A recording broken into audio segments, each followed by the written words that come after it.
Me mbishkrime protestojmë për pagë, lidhja e sindikatave doli në protest, pasi më parë nuk arriti marrëveshje me qeverinë për rritjen e pagave.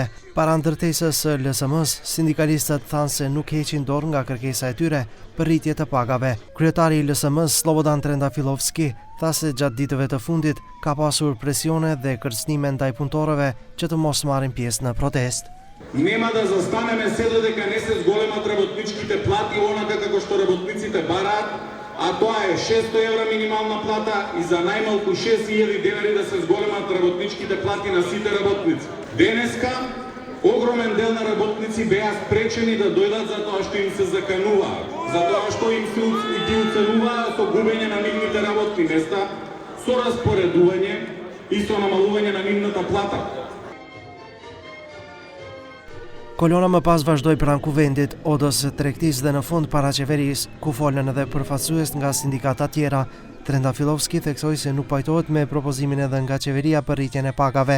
Ne luftojmë për një kafshat buk, ju për mango dhe papaja, tha kryesindikalisti.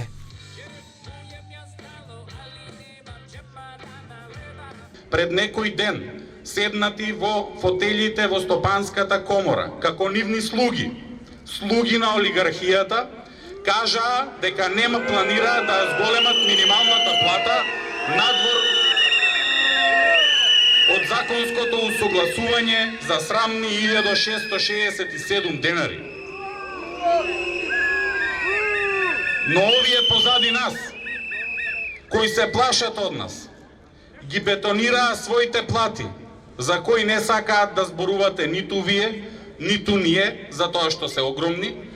Trendafilovski gjithashtu paralajmëroi se nëse pagat nuk rriten sipas kërkesës së tyre, protestat do të vazhdojnë me pjesëmarrje edhe më të madhe. LSM më parë refuzoi rritje prej 1667 denarësh, duke theksuar se vetëm gjatë 2 muajve të fundit, shporta sindikale është rritur për rreth 2000 denar.